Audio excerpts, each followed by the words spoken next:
ప్రభుత్వంపై అధికార ప్రతిపక్ష ఎమ్మెల్సీలు అసంతృప్తిగా ఉన్నారు. ఎమ్మెల్సీ ఫండ్స్ పై ప్రభుత్వ తీరుతో ఇబ్బంది పడుతున్నారు.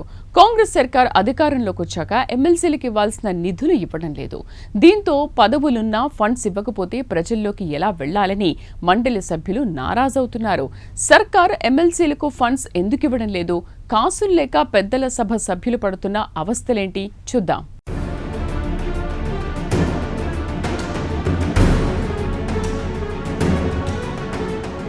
ఎమ్మెల్సీ పదవులు వచ్చాయి. అధికారిక హోదా దక్కింది. రాజకీయంగా ఓ గుర్తింపు, గౌరవం ఉన్నా నిధుల్లేవనే లోటు మాత్రం ఎమ్మెల్సీలను పట్టి పీడిస్తోంది. అధికార విపక్ష పార్టీలో గ్రాడ్యుయేట్, టీచర్స్, స్థానిక సంస్థలు, గవర్నర్, ఎమ్మెల్యేల కోటాల్లో ఎమ్మెల్సీ పదవులొచ్చాయి. ప్రోటోకాల్ ఉంది.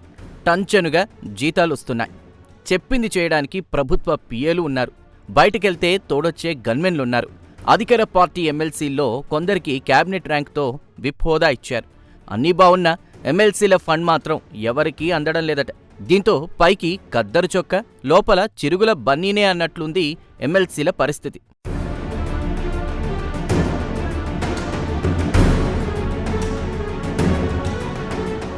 తెలంగాణ రాష్ట్రం వచ్చిన తర్వాత కేసీఆర్ నాయకత్వంలో బీఆర్ఎస్ 10 ఏళ్ల అధికారంలో ఉంది. బీఆర్ఎస్ హయాంలో ఎమ్మెల్యేలతో పాటు ఎమ్మెల్సీలకు సైతం నియోజకవర్గ అభివృద్ధి నిధులు ఇచ్చేవారు. బీఆర్ఎస్ హయాంలోనే కాదు, ఉమ్మడి రాష్ట్రంలోనూ ఈ ఆనవాయితీ కొనసాగింది. సాధారణంగా ఏ రాష్ట్రంలోనైనా ఎమ్మెల్సీలకు ఇలాంటి ఫండ్ ఉంటుంది. ఈ ఫండ్తో ఎమ్మెల్సీలు సీసీ రోడ్లు, స్ట్రీట్ లైట్, డ్రైనేజీ, ఇతర అభివృద్ధి కార్యక్రమాలకు నిధులిచ్చి వాటి శంకుస్థాపన, ప్రారంభోత్సవ కార్యక్రమాలకు వెళ్లేవారు. కానీ కాంగ్రెస్ సర్కార్ అధికారంలోకి వచ్చాక శాసనమండలి సభ్యులకు ప్రత్యేకంగా ఎలాంటి ఫండ్ ఇవ్వడం లేదంటున్నారు. దీంతో ఎమ్మెల్సీలు చిన్న పని చేయాల్సొచ్చినా సర్కార్ వైపు చూడాల్సొస్తోంది. లేదంటే ఎమ్మెల్యేల దృష్టికి తీసుకువెళ్లాల్సొస్తోంది.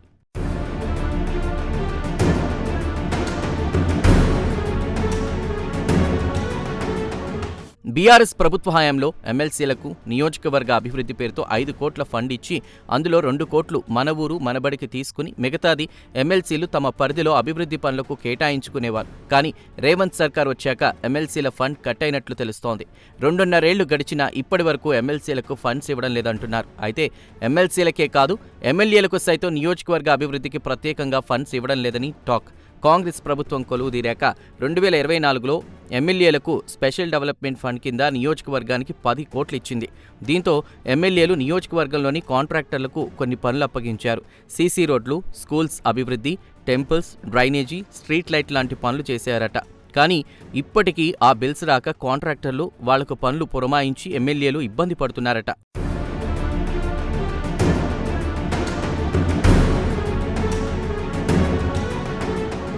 అన్నీ ఉన్నా అల్లుడి నోట్లో శని అన్నట్లుగా మారిపోయిందని చాలామంది ఎమ్మెల్సీలు కుమిలిపోతున్న పరిస్థితి. దీంతో బయటకు రావాలన్నా, అనుచరులతో భేటీ కావాలన్నా ఇబ్బంది పడుతున్నారట.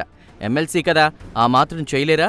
ఇన్నాళ్లు వెంట తిరిగా మమ్మల్ని గుర్తించరా అని ప్రశ్నిస్తుంటే చేతిలో ప్రభుత్వం ఇచ్చే నిధులు లేక రేపు మాపు అని కాలం వెళ్లదీస్తున్నారట. అనుచరులకు బాధ చెప్పినా అర్థం కాదు. వారికి తెలిసిందల్లా ఎమ్మెల్సీ చేయాల్సిందే, నిధులు విడుదల చేయించాల్సిందే. దీంతో శాసనమండలి సభ్యుల దుస్థితి అడకత్తెరలో పోకచెక్కలా మారింది. తెలంగాణలో ప్రభుత్వం తీవ్ర ఆర్థిక ఇబ్బందుల్లో ఉంది. దీంతో ఎమ్మెల్యేలు, ఎమ్మెల్సీలకు నియోజకవర్గాల అభివృద్ధి పేరుతో ఇచ్చే నిధులు ఆపేసినట్లు అనుమానిస్తున్నారు. పేరుకు చేతిలో పదవి ఉన్న ఉత్సవ విగ్రహంగా తప్ప ఆ పన్నులకు అక్కరకు రాని పదవైందని వాపోతున్నారట. ఈ విషయంలో కేవలం విపక్ష ఎమ్మెల్సీలకే ఈ ఆవేదన ఉందని అనుకుంటే పొరపాటే. అధికారపక్ష ఎమ్మెల్సీలది ఇదే తంతు. ఒకరు బయట, మరొకరు 4 గోడల మధ్య గోడు వెళ్లబూసుకుంటున్నారని తెలుస్తోంది.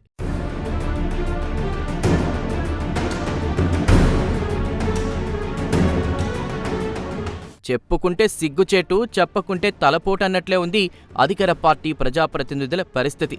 నిధుల విషయంలో ఇబ్బంది పడుతున్నా పాలకపక్ష ఎమ్మెల్యేలు బయటికి చెప్పలేకపోతున్నారని టాక్. ఇక మంత్రుల నియోజకవర్గాల్లో కూడా అలాగే ఉందా అంటే మాత్రం అది అడగొద్దంటున్నారు ఎమ్మెల్యేలు, ఎమ్మెల్సీలు. ఎమ్మెల్సీలకేమో అసలు ఫండే లేదు. ఎమ్మెల్యేలకు స్పెషల్ ఫండ్ ఇచ్చినా బిల్స్ రావడం లేదు. అయితే ప్రభుత్వం మాత్రం గత సర్కార్ రాష్ట్రాన్ని అప్పుల పాలు చేసిందని, అప్పులకు మిత్తలు కట్టడానికే సంక్షేమ పథకాలకే సరిపోతుందని చెప్పుకొస్తోంది. రాష్ట్రాన్ని ఇప్పుడిప్పుడే గాడిలో పెడుతున్నామని చెప్పుకొస్తున్నారు. చిన్న పని అడిగినా చేయలేని పరిస్థితుల్లో ఎమ్మెల్సీలు ప్రజల్లో యాక్టివ్గా తిరగలేకపోతున్నారు. ఎలాంటి అభివృద్ధి కార్యక్రమాలకు నిధులివ్వలేకపోవడంతో శంకుస్థాపనలు, ప్రారంభోత్సవాలకు వెళ్లలేని పరిస్థితి ఎమ్మెల్సీలను సంకటంలో పడేస్తోంది. చూడాలి మరి మిగిలిన ఈ 2 ఏళ్లలోనైనా ప్రభుత్వం ఎమ్మెల్సీలు ఎమ్మెల్యేలకు ఫండ్ ఇస్తుందో లేదో.